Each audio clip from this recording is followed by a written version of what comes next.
Nah saudara, hari ini kita akan memperingati kebangkitan Kristus ya.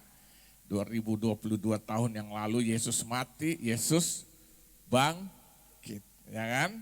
Yesus bangkit, masa kita begitu? Bangkit juga dong ya kan? Bahkan saya lihat banyak yang gak hadir nih, dia pikir nih tanggal merah liburan ya kan? Weekend. Gimana mau mengalami kebangkitan Kristus dalam kehidupan ini?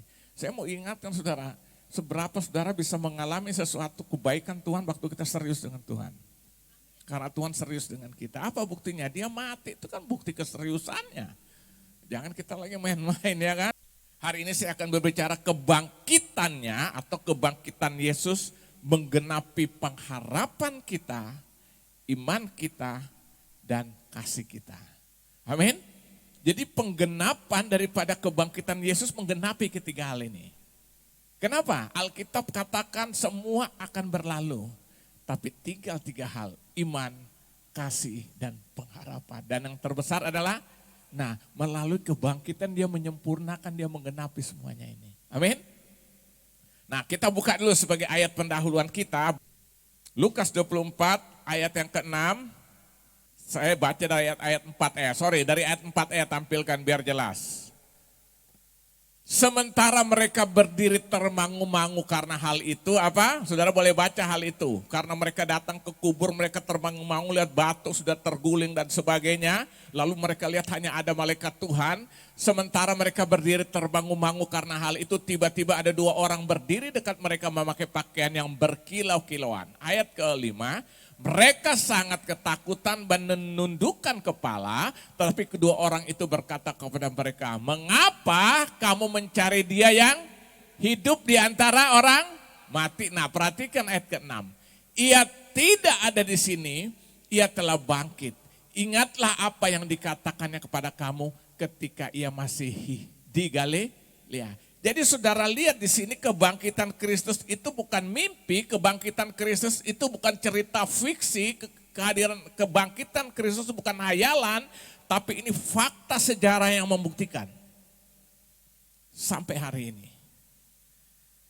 Sampai hari ini. Ya. Nah, oke sebab itu kita lihat lagi. Dalam 1 Petrus 1 ayat 3 sampai 12 saya akan baca. Jadi saudara lihat kebangkitan Kristus itu adalah fakta sejarah yang membuktikan. Amin.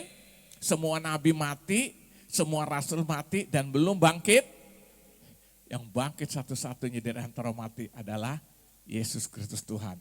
Nah saya baca ayat ketiga. Nanti saudara ayat keempat secara bergantian ya. Pengharapan iman dan kasih. Terpujilah Allah dan Bapa Tuhan kita Yesus Kristus yang karena rahmatnya yang besar telah melahirkan kita kembali oleh kebangkitan Yesus Kristus dari antara orang mati kepada suatu hidup yang penuh apa? Pengharapan. Ayat 4 saudara, 3, 4.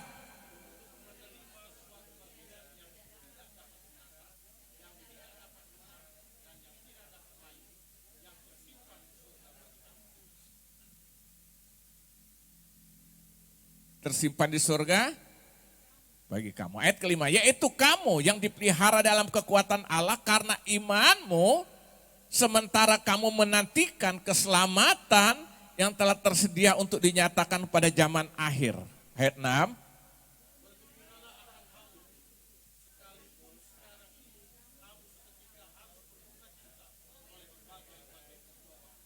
Maksud semuanya itu ialah untuk membuktikan kemurnian imanmu yang jauh lebih tinggi nilainya daripada emas yang fana, yang diuji kemurnian dengan api. Sehingga kamu memperoleh puji-pujian dan kemuliaan dan kehormatan pada hari Yesus Kristus menyatakan dirinya.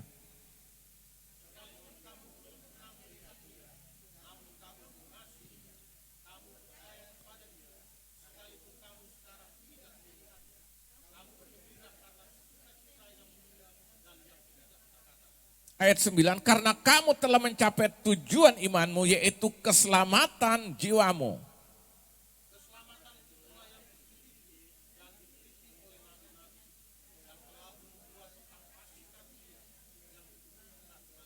Ayat 11, dan mereka meneliti saat yang mana dan yang bagaimana yang dimaksudkan oleh Roh Kristus yang ada di dalam mereka, yaitu roh yang sebelumnya memberi kesaksian tentang segala penderitaan yang akan menimpa Kristus dan tentang segala kemuliaan yang menyusul sesudah itu. Ayat 12.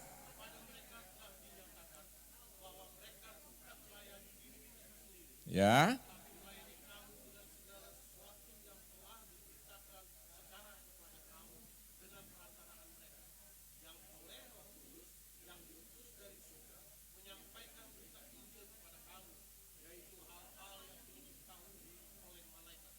Haleluya. Saudara, jadi hari ini saya akan membahas satu hal tentang kebangkitan Kristus, yaitu kebangkitannya menggenapi pengharapan, iman, dan kasih.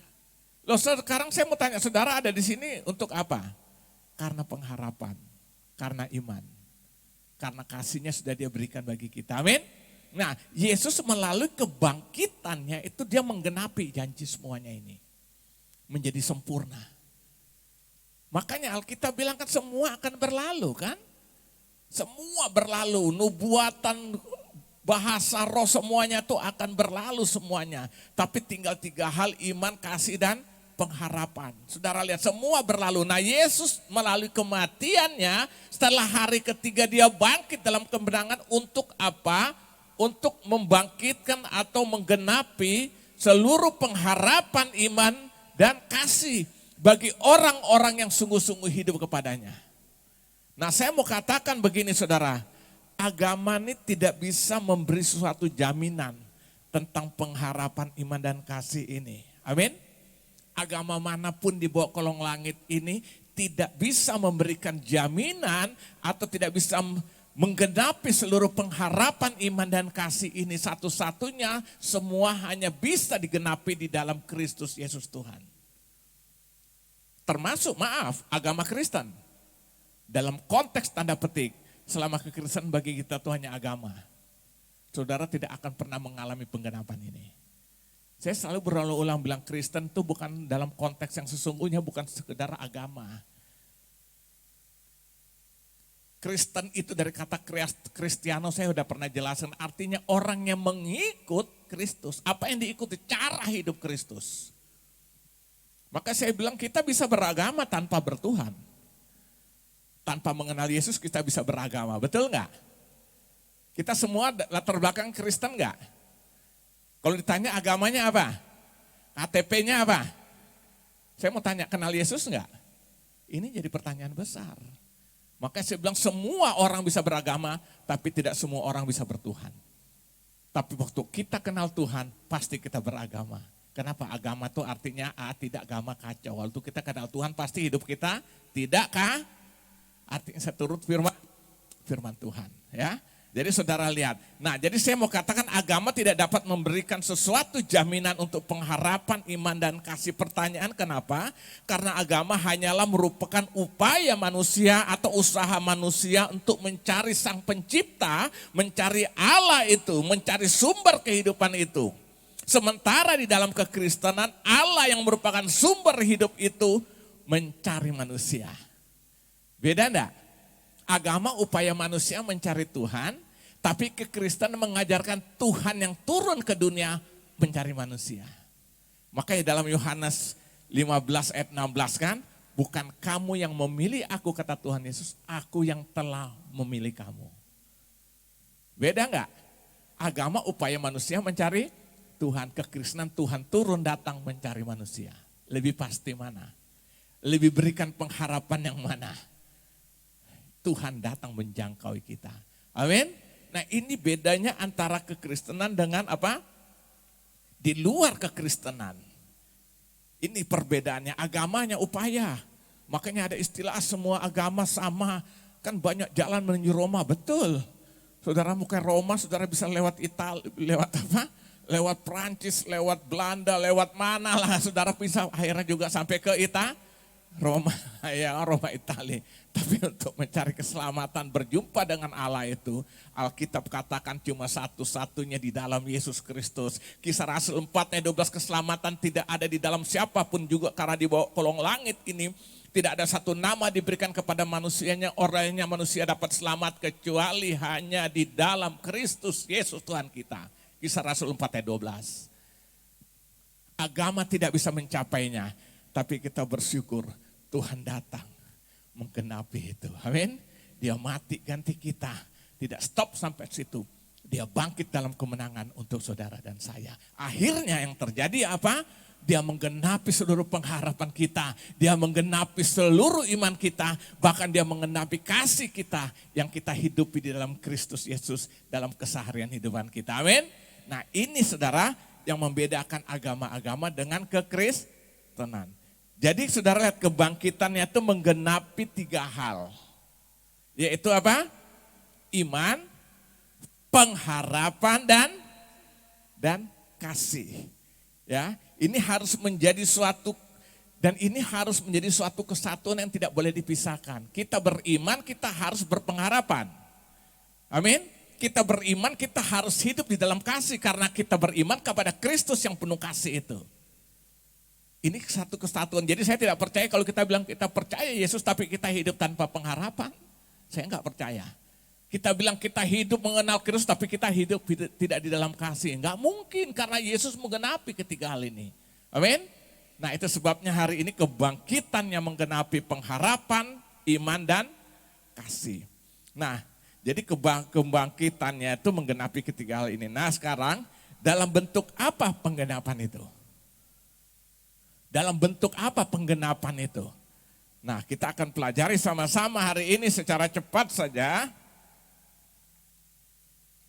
Yang pertama, saudara perhatikan ayat ketiga sampai dengan yang kelima. Perhatikan, dari 1 Petrus tadi. Terpujilah Allah dan Bapa Tuhan kita Yesus Kristus, yang karena rahmatnya yang besar telah melahirkan kita kembali oleh apa? Kebangkitan Yesus Kristus dari antara orang mati kepada suatu hidup yang penuh apa? Pengharapan untuk menerima suatu bagian yang tidak dapat binasa, yang tidak dapat cemar, dan yang tidak dapat layu, yang tersimpan di sorga bagi kamu. Ayat 5, yaitu kamu yang dipelihara dalam kekuatan Allah karena imanmu, sementara kamu menantikan keselamatan yang telah tersedia untuk dinyatakan pada zaman akhir. Artinya apa saudara? Artinya saudara dalam bentuk apa penggenapan itu dinyatakan? Penggenapan itu dalam bentuk yang pertama kepastian keselamatan dan kehidupan kekal bersama Yesus berdasarkan iman dan pengharapan. Saya ulangi jadi. Jadi yang pertama tadi dari kita baca ayat 3 sampai ayat 5 saya simpulkan artinya apa? Yesus jadi kebangkitannya itu meneguhkan iman dan pengharapan kita serta kasih kita dalam bentuk apa? Yang pertama dalam bentuk kepastian keselamatan dan kehidupan kekal bersama Yesus berdasarkan iman dan pengharapan kita. Amin. Jadi saudara lihat di sini ya, dia meneguhkan itu dan bentuk peneguhan itu adanya kepastian keselamatan dan kehidupan kekal bersama Yesus berdasarkan iman percaya kita. Jadi begini saudara, dia bangkit itu untuk meneguhkan iman percaya kita, juga pengharapan kita di dalam Yesus. Saudara bayangkan kalau dia tidak bangkit, saudara iman percaya kita bubar semua. Pengharapan kita kosong semuanya. Tapi lewat kebangkitan inilah dia memberikan jaminan kepastian itu. Amin. Makanya hari ini kita ada tuh luar biasa karena anugerah Tuhan. Kenapa? Karena kita mendapat kepastian di dalam dia, dalam bentuk apa? Keselamatan yang kita terima dan kehidupan kekal. Amin. Di dalam Yesus berdasarkan iman dan pengharapan kita kepada dia. Nah coba saudara buka di dalam 1 Korintus 15 atau dari ayat 1 secara cepat saja. Saudara lihat kalau saudara baca tema perikop daripada 1 Korintus 15 itu yang Paulus tuliskan adalah kebangkitan Kristus. Dan sekarang saudara-saudara aku mau mengingatkan kamu kepada Injil yang aku beritakan kepada kamu dan yang kamu terima dan yang di dalamnya kamu teguh berdiri. Oleh Injil itu kamu diselamatkan asal kamu teguh berpegang padanya seperti yang telah kuberikan kepadamu. Kecuali kalau kamu telah sia-sia menjadi percaya. Sebab yang sangat penting telah kusampaikan kepadamu, yaitu apa yang telah kuterima sendiri ialah bahwa Kristus telah mati karena dosa-dosa kita sesuai dengan kitab suci. Ayat keempat, bahwa ia telah dikuburkan dan bahwa ia telah dibangkitkan pada hari yang ketiga sesuai dengan kitab suci. Terus ayat yang kelima, bahwa ia telah menampakkan diri kepada Kefas dan kemudian kepada ke-12 muridnya.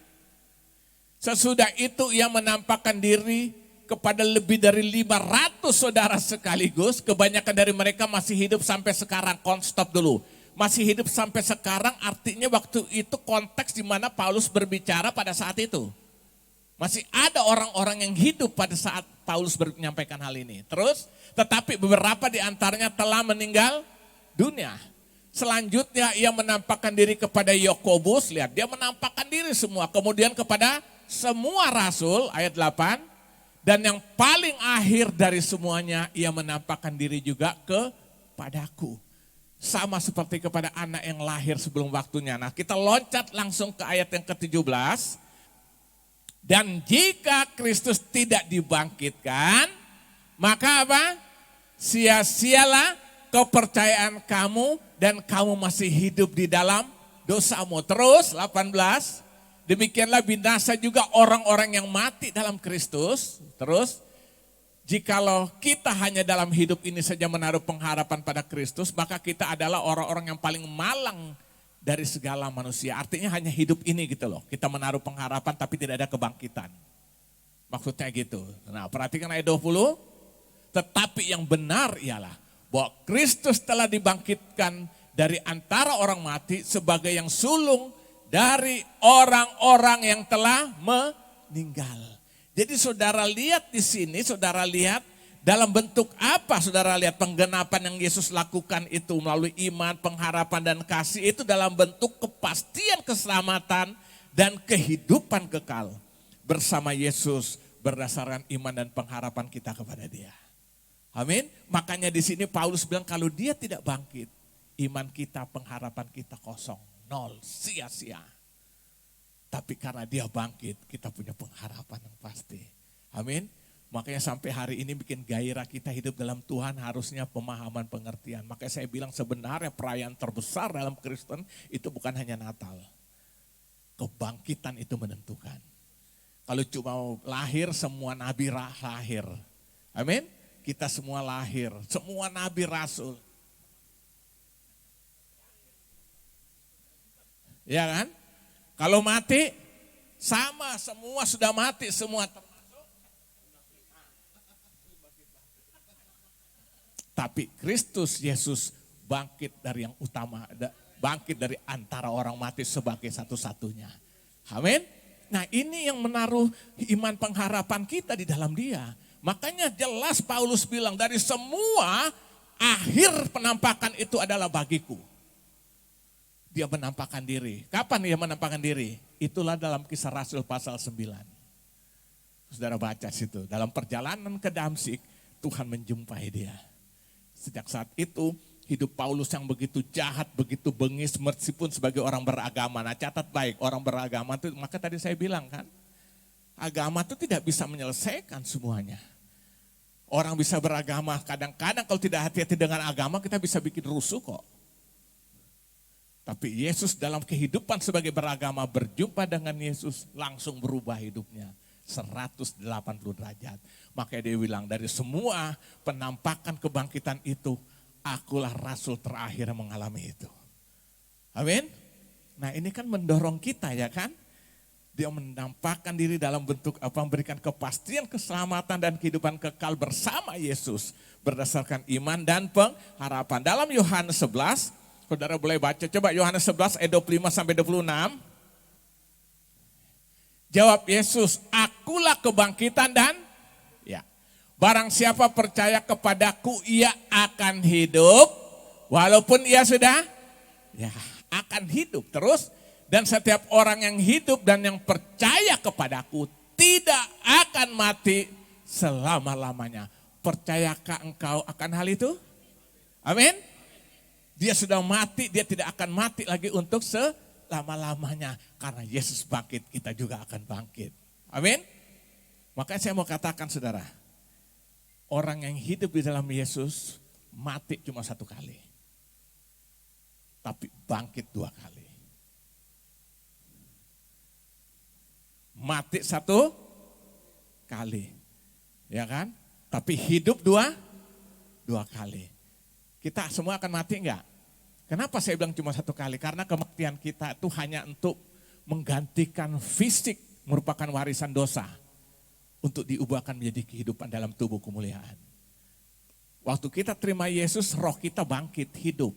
Sejak kejatuhan manusia dalam dosa, Allah bilang jangan makan buah ini, kalau kamu makan kamu akan mati. Ada dua kematian yang terjadi. Pertama kematian roh, putus hubungan langsung dengan Allah. Kedua kematian fisik. Nah waktu kita terima Yesus, roh kita dihidupkan. Jadi sekarang roh kita sudah hidup bangkit bersama Yesus. Amin. Nah tapi fisik ini masih warisan lama. Harus diganti dengan yang baru. Itulah dalam proses waktu.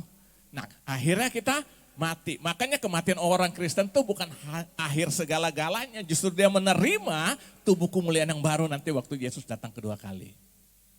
Jadi bukan akhir segala-galanya saudara ya kan. Nah kita akan mengalami satu yang baru. Makanya saya katakan orang Kristen itu mati cuma satu kali. Tapi hidup dua kali.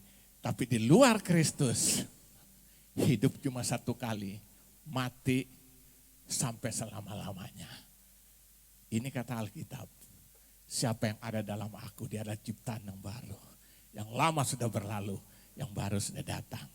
Siapa yang mati, meskipun dia mati dalam aku, dia tidak akan mati. Dia hidup selama-lamanya. Tadi Tuhan Yesus katakan, amin.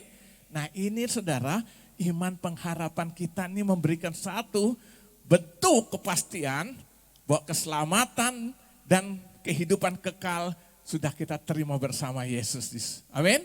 Kita menerima di dalam Kristus Yesus. Jadi kita udah pasti belum masuk surga?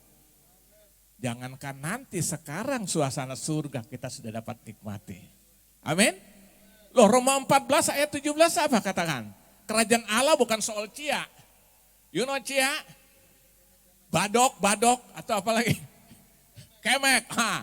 Bukan soal makan dan minum tapi soal kebenaran. Terus apa? Damai sejahtera dan sukacita. Oleh Roh Kudus. Jadi waktu kita terima Yesus, saudara lihat, kita mengalami suasana surga itu dalam hati hidupan kita, amin. Kita hidup dalam kebenaran, itulah suasana surga. Kita menikmati damai sejahtera, artinya hubungan kita dengan Tuhan beres. Akhirnya ada rasa damai, rasa senang, ya kan, dalam hati kita. Kita tidak rasa tertuduh, tidak rasa lagi dihakimi, ya kan. Terus juga ada sukacita yang diberikan oleh Tuhan melalui karya Roh Kudus. Makanya kita bisa sukacita seperti ini. Masalah boleh ada, tantangan boleh ada, tetap kita tetap tersenyum. Karena kita tahu dalam Tuhan ada kepastian. Karena dia bangkit memberikan kepastian dalam hidupan kita. Amin. Nah itu sebabnya hari ini yang pertama saudara. Jadi kebangkitannya menggenapi ketiga hal iman, pengharapan dan kasih dalam bentuk apa? Kepastian keselamatan dan kehidupan kekal bersama Yesus berdasarkan iman, percaya kita dan pengharapan kita dalam dia. Amin. Nah ini mendorong kita semuanya lebih semangat. Ini mendorong kita lebih semangat. Ayo saudara, pacu supaya kemuliaan Tuhan pun kita hidupi selama di dunia kita menikmatinya. Amin. Kan sesuai dengan tema kita tahun ini. Tahun kemuliaan bagi roh yang roh yang melempem ke laut Arafuru sana tuh. Ya kan? Ini yang pertama. Yang kedua, kita lihat kebangkitannya menggenapi iman, pengharapan dan kasih. Nah dalam bentuk apa saudara penggenapan itu? Yang pertama dalam bentuk kepastian keselamatan dan kehidupan kekal bersama Yesus berdasarkan iman dan pengharapan itu. Dan yang kedua dalam bentuk kemampuan dalam menghadapi setiap tantangan-tantangan dan pencobaan hidup berdasarkan iman. Artinya apa? Tantangan-tantangan, pencobaan-pencobaan yang kita hadapi dapat kita hadapi bersama dengan Tuhan. Nah saudara lihat dulu di ayat 6 sampai dengan ayat yang ke-7. Bergembiralah akan hal itu. Sekalipun sekarang ini kamu seketika harus berduka cita oleh berbagai-bagai pencobaan. Saya mau tanya, kita masih ada tantangan enggak? Pencobaan ada enggak? Ada. Tapi ingat loh, pencobaan cuma dua. Satu pencobaan yang Tuhan izinkan terjadi, tapi satu pencobaan karena kita buat pencobaan itu. Contoh, saudara korupsi ketangkap KPK, diadili, lalu dimasukkan penjara. Saya mau tanya, ini pencobaan Tuhan izinkan atau kita buat pencobaan? Kita buat sendiri. Nah kalau itu terjadi minta ampun, ya kan? Nah itu saudara ngerti dulu itu ya. Ayat yang ke-6, sekarang kita lihat ayat ke-7. Tadi ayat keberapa tadi? 6 ya. Bergembiralah akan hal itu sekalipun sekarang kamu seketika harus duka cita oleh berbagai-bagai pencobaan. Maksud semuanya itu ialah untuk apa? Membuktikan kemurnian apa? Imanmu. Jadi pembuktian iman itu seringkali Tuhan izinkan pencobaan. Lewat pencobaan itu kita diproses seperti emas yang akan dimurnikan. Yang jauh lebih tinggi nilainya daripada emas yang fana, lihat. Yang diuji kemurniannya dengan api sehingga kamu memperoleh puji-pujian dan kemuliaan dan kehormatan pada hari Yesus Kristus menyatakan dirinya nanti. Lihat. Jadi yang kedua saudara kita lihat di sini ya kan. Kebangkitannya itu menggenapi pengharapan kita dalam pengharapan iman dan kasih kita. Nah dalam bentuk apa? Yang kedua dalam bentuk kemampuan dalam menghadapi setiap tantangan-tantangan dan pencobaan-pencobaan hidup berdasarkan iman dan pengharapan. Artinya apa? Tantangan-tantangan dan pencobaan-pencobaan yang Tuhan izinkan terjadi dalam hidup kita ini sebagai anak-anak Tuhan bukan untuk menghancurkan, tapi untuk memurnikan kehidupan iman percaya kita supaya kita punya iman itu lebih berkualitas. Jadi kalau Tuhan izinkan masalah, Tuhan izinkan tantangan setelah kita hidup sungguh-sungguh dalam Tuhan, kita lihat melalui kebangkitan yang ada iman, pengharapan dan kasih, dia nyatakan dalam bentuk apa? Kita masih diizinkan menghadapi tantangan tadi Alkitab katakan untuk membuat kemurnian iman kita supaya iman kita semakin berkualitas. Bahkan dibandingkan dengan emas yang sudah dianggap begitu luar biasa, logam murni, tapi dikatakan lebih dari itu. Yang penting jangan buat pencobaan. Kalau kita buat pencobaan minta ampun selesaikan dengan Tuhan. Tapi kalau kita tidak membuat pencobaan lalu Tuhan izinkan itu terjadi, kita bersyukur. Kenapa?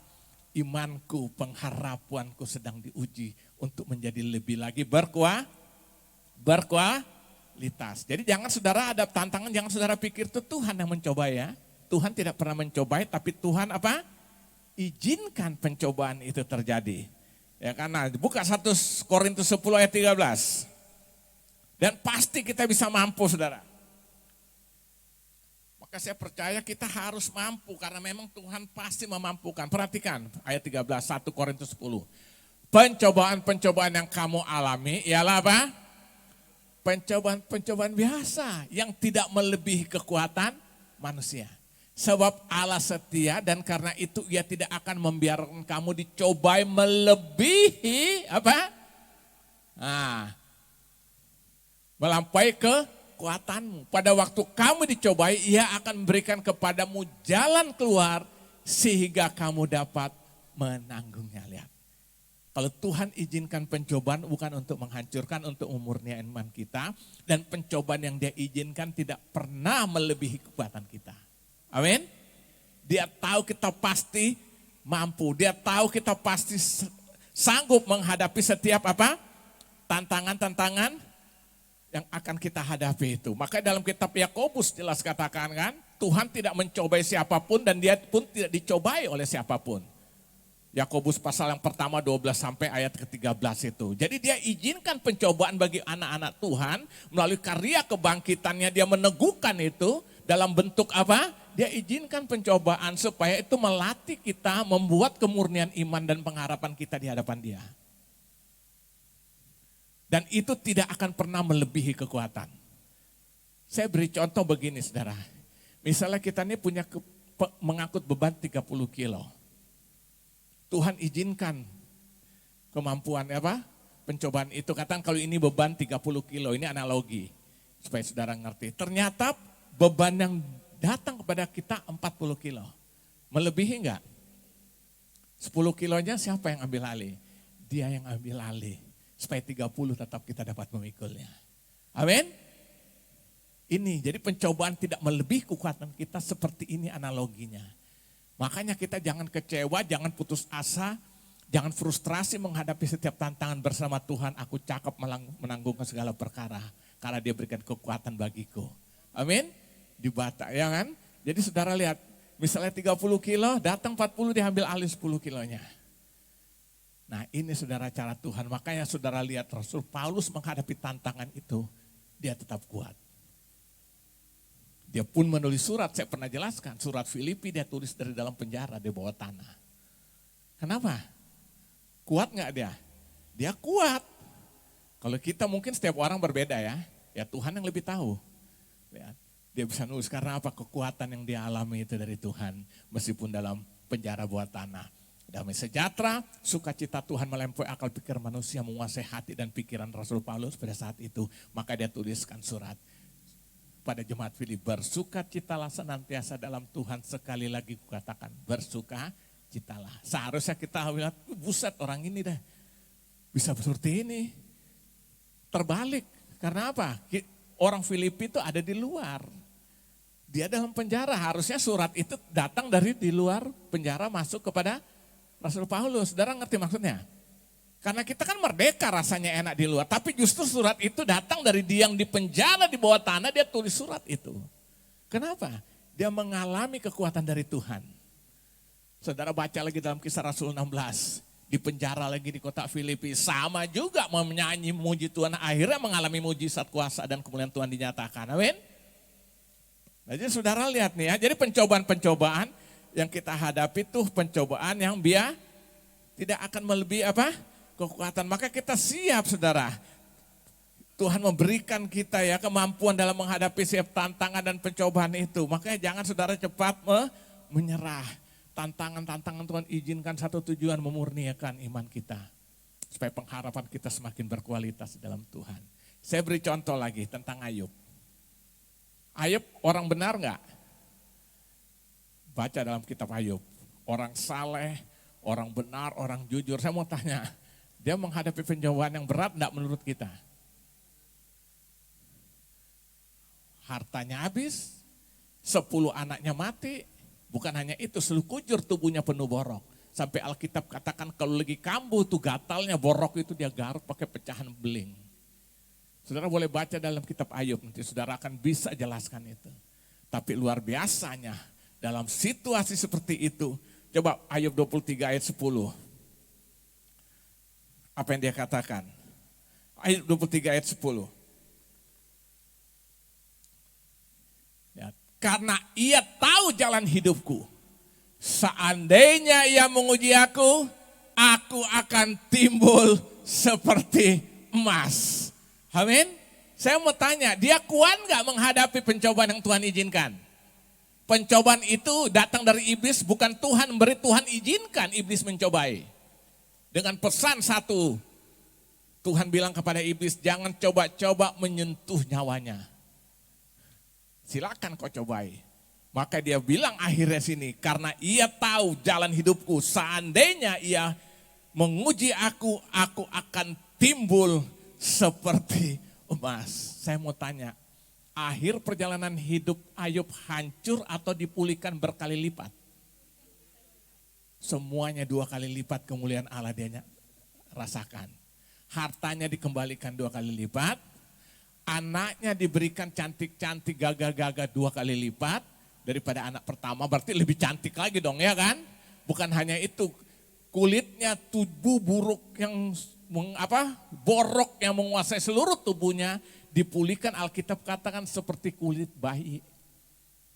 Kenapa? Tuhan berikan kekuatan bagi dia. Nah, dengar baik hari ini saudara. Dengar baik, kebangkitannya itu menggenapi Iman, pengharapan, dan kasih. Dan dalam bentuk apa?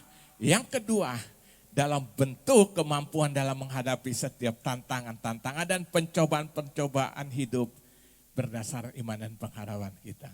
Amin. Jadi kalau saudara menghadapi tantangan sekarang cengeng-cengeng lagi enggak? Hah?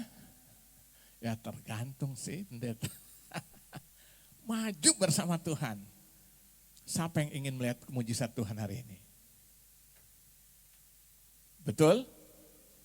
Siapa yang ingin menghadapi pencobaan hari ini? Lihat, mau angkat tangan kan? Ulangi, siapa yang ingin melihat, merasakan, menikmati mujizat Tuhan terjadi ya dalam hidupnya hari ini? Siapa yang ingin menghadapi pencobaan-pencobaan terjadi hari ini? Dengar baik, jangan harap mujizat akan terjadi. Tidak ada mujizat tanpa masalah. Kapan wanita pendarahan itu bisa mengalami mujizat kesembuhan waktu menjamah ujung jubah Yesus? Karena apa? Karena dia mengalami pendarahan. Amin. Kapan Maria, Marta, dan saudaranya itu mengalami mujizat Tuhan? Karena Lazarus mati. Kalau tidak mati, tidak ada kebangkitan Yesus menjamah dia udah 4 hari dikubur. Kapan Bartimeus yang buta itu mengalami mujizat? Karena nah kita cuma mau mujizatnya, tapi tantangannya nggak mau, ya nggak ada. Tuhan latih kita lewat tantangan supaya iman kita semakin murni, pengharapan kita semakin berkualitas. Amin. Dia izinkan itu. Akhirnya dari seluruh kitab Ayub, Ayub berkata gini, dulu aku hanya mengenal engkau hanya kata orang. Artinya dia bertumbuh iman ya, tapi dia tidak mengalami langsung gitu. Sekarang aku melihatnya sendiri kata Ayub. Setelah Tuhan pulihkan semuanya melalui pencobaan yang Tuhan izinkan. Nah hari ini saudara dengar baik, kebangkitan Kristus itu meneguhkan, menggenapi iman saudara, iman saya, pengharapan saudara, pengharapan saya. Kasih saudara, kasih saya di dalam Kristus Yesus Tuhan. Tuh, amin. Nah itu sebabnya yang kedua dampaknya apa? Kemampuan yang Tuhan berikan menghadapi setiap tantangan. Hidup ini tantangan bukan? Tantangan. Jangan undur karena masalah. Jangan hanya karena tersinggung di gereja keluar. Itu yang paling simpel ya kan? Hanya gara-gara salaman. Betulan gak sambil lihat, kenapa? Tersinggung. Ya ilah baru halal sepele begini umpama nih contoh ya. Di sini saya yakin gak ada. Insya Allah. Ya kan? Saudara ayo. Nah yang ketiga sekarang kita lihat. Yang ketiga kita lihat. Jadi kebangkitannya itu apa? Menggenapi pengharapan kita, iman kita, kasih kita dalam bentuk apa? Yang ketiga saya pelajari dalam bentuk mendorong untuk tetap hidup di dalam kasih-Nya. Untuk hidup di dalam kasih Kristus. Perhatikan ayat ke-8 dan ayat yang ke-9. Di situ dikatakan, sekalipun kamu belum pernah melihat dia, ya kan? Kamu belum pernah melihat dia, namun kamu apa? Mengasihinya. Kamu percaya kepada dia sekalipun kamu sekarang tidak melihatnya. Kamu bergembira karena sukacita yang mulia dan yang tidak terkatakan. Ayat 9, karena kamu telah mencapai tujuan imanmu, yaitu keselamatan jiwamu. Saudara lihat. Jadi yang ketiga, dampaknya kita lihat dalam bentuk apa? Mendorong untuk tetap hidup di dalam kasih Kristus. Amin. Ini dampaknya saudara. Jadi dia bangkit itu memberikan peneguhan iman, pengharapan dan kasih. Dan yang ketiga dia mendorong supaya kita tetap hidup di dalam kasih-Nya itu. Kasih-Nya. Nah hidup dasar kekristenan apa saya mau tanya? Nah, dasar hidupan kekristenan apa? Mujizat, berkat, atau kasih? Kasih. Makanya dalam Injil Matius itu kan jelas kan, saya tidak bosan-bosan yang katakan ini. Tuhan Yesus sendiri berkata dengan orang-orang yang bertanya tentang dia, khususnya orang Farisi tentang bagaimana hidup harus mengasihi dan sebagainya. Yesus bilang, kasihilah Tuhan Allahmu dengan segenap hatimu, jiwamu, akal budimu. Itulah hukum yang pertama dan yang utama. Lalu hukum yang kedua yang sama dengan itu. Sama dengan itu maksudnya apa? Dengan hukum yang pertama, kasihilah sesama manusia seperti dirimu sendiri. Jadi kasih kita kepada Allah itu dimanifestasikan kepada kehidupan sesama. Makanya Yesus harus mati disalibkan. Kan saya pada nyinggung kemarin, hukum salib itu. Diperdamaikan kita dengan Allah juga diperdamaikan dengan sesama. Karena kasih Kristus itu. Ya kan? Lihat, kita lihat. Jadi saudara lihat situ ya. Jadi hukum kasih yang Tuhan Allah menurut dalam hatimu, jiwamu, akal budi ini hukum pertama dan utama. Dan yang kedua, yang sama dengan hukum pertama, kasihilah sesamamu manusia. Lalu di ayat 40 di situ dikatakan di dalam semuanya itu tergenapi seluruh hukum Taurat. Jadi saudara saya mau katakan gini, jadi waktu kita hidup di dalam kasih Tuhan itu, berarti apa? Seluruh hukum Taurat, tuntutan itu sudah tergenapi dalam hidup kita melalui Yesus. Saya ulangi. Jadi waktu kita hidup di dalam kasih Kristus itu berarti seluruh tuntutan hukum Taurat yang harus kita lakukan sudah digenapi dalam hidupan kita melalui siapa? Nah. Jadi sekarang saya berbuat baik, berbuat kasih untuk selamat bukan? Bukan lagi. Saya berbuat baik karena kewajiban, saya sudah terima keselamatan karena kasih Tuhan. Sehingga seluruh tuntutan hukum Taurat yang harus saya tanggung diselesaikan oleh Tuhan. Coba buka dulu dah. Dalam Matius pasal 5 ayat 17. Sudah? Janganlah kamu menyangka bahwa aku datang untuk meniadakan hukum Taurat. Jadi dengar, Yesus datang tidak meniadakan hukum Taurat. Atau kitab para nabi. Aku datang bukan untuk meniadakannya, melainkan apa? Untuk menggenapi. Karena tidak ada satu manusia yang bisa menggenapi, Yesus ambil alih, dia menggenapi. Karena upah dosa ialah maut, berarti kita semua harus mati karena pelanggaran kita. Yesus ambil alih itu karena Alkitab bilang upah dosa ialah maut. Udah sekarang maut itu tanggungkan ke dalam hidupku. Biar aku saja yang mati. Dipakukan di kayu salib menggantikan seluruh umat manusia. Begitu dia bangkit kemenangan, berarti sekarang kita percaya kepada dia. Dia yang bagaimana? Dia yang sudah menggenapi hukum Taurat. Berarti sekarang hukum Taurat sudah tergenapi belum dalam hidupkan kita? Ya, melalui Yesus. Makanya ayat 40 kan, selain dia bilang kasihilah sesama manusia, kasihilah Tuhan Allahmu dengan segenap hatimu, jiwamu, akal budimu. Dan yang kedua, kasih sesama manusia seperti dirimu sendiri. Dalam seluruh hukum itu sudah tergenapi, seluruh hukum Taurat dan kita para nabi. Berarti sekarang kita perlu lagi nggak melakukan Taurat? Pertanyaan lagi nih. Perlu enggak? Hah? Lebih berat bro. Mas bro lebih berat sekarang. Untuk melawan. Cuma kita lakukan bukan lagi untuk selamat. Karena kita sudah terima keselamatan. Amin. Saya mau tanya. Hukum Taurat masih ada balas membalas enggak? Masih ada enggak? Ada, mata, gigi ganti gigi. Lu tonjok gigi gua rontok satu, gua tonjok balas. Impas. Mata gua dicolok, balas colok lagi, selesai. Tapi Yesus bilang, kalau engkau disakiti, ampunilah dia. Lebih berat mana? Dia di kayu salib, orang yang menikam dia bilang, Bapak ampunilah mereka, karena mereka tidak tahu apa yang mereka perbuat. Lebih berat enggak untuk melakukan itu? Berat, tapi kasih itu membuat kita mampu, karena ada pertolongan kuasa Roh Kudus memampukan kita. Amin. Jadi saudara lihat sini, kita lihat dia menggenapi iman pengharapan kita melalui kebangkitannya untuk mendorong supaya kita hidup di dalam kasih-Nya. Jadi kita bisa lakukan itu, untuk hidup di dalam kasih itu. Sehingga akhirnya dari hidupan kita terpancar kuasa kemuliaan Tuhan, akhirnya nama Yesus dipermuliakan. Amin. Roh kita terus menyala-nyala, tahun ini pasti kita mengalami kemuliaan itu. Amin. Nah itu sebabnya saya simpulkan hari ini saudara. Kebangkitannya itu menggenapi pengharapan iman dan kasih kita. Dalam bentuk apa? Kepastian keselamatan dan kehidupan kekal bersama Yesus berdasarkan iman dan pengharapan kita. Yang kedua, dalam bentuk kemampuan dalam menghadapi setiap tantangan-tantangan hidup. Berdasarkan iman pengharapan kita tadi. Amin. Yang ketiga, mendorong untuk tetap hidup di dalam kasih-Nya. Saya ulangi selalu, saya tidak bosan-bosannya menyatakan ini. Karena apa? Hidup Kristen cuma satu kok, kasih. Supaya kita tidak jadi munafik lagi gitu loh. Kita bisa nyanyi di atas ini, bisa angkat tangan, atau di gereja kita angkat tangan, bisa menangis lagi. Dengar baik, tapi hidup tanpa kasih nol. Dengar baik, hidup tanpa kasih nol, kosong. Jadi jangan pisahkan iman, pengharapan, dan kasih. Sebagai ayat terakhir, buka 1 Korintus 13 tadi.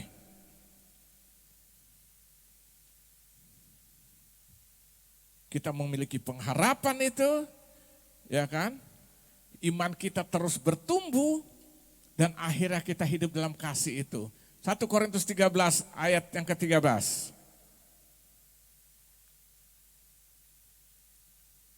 Dari ayat 8 ya, tampilkan ayat 8 terus loncat ayat 3, ayat 8 dulu. Biar jelas. Kasih tidak apa? Berkesudahan. Nubuat akan berakhir, bahasa roh akan berhenti, pengetahuan akan, jadi semuanya akan berlalu, semuanya akan lenyap. Bahasa roh, nubuatan, apa semua karunia roh itu semua akan berlalu nanti pada akhirnya. Ayat ke-13. Demikianlah ketiga hal ini yang tinggal, yaitu iman, pengharapan, dan kasih. Dan yang paling besar di antaranya ialah kasih. Karena kita hidup ini karena kasih yang Yesus berikan. Dan kita terima kasih itu karena kita memiliki iman dan pengharapan. Amin. Akhirnya kita menikmati janji berkat Tuhan sampai hari ini. Nah, inilah makna kebangkitan itu. Jadi kebangkitan itu bukan cerita kosong, bukan fiktif, bukan cerita-cerita yang dongeng, tapi itu nyata kita akan alami dalam hidupan ini. Amin. Dan akhirnya kuasa kemuliaan Tuhan kita nikmati khususnya tahun 2022 bagi roh yang menyala-nyala dalam dia. Amin. Haleluya. Saya undang pemain musik. Haleluya, haleluya.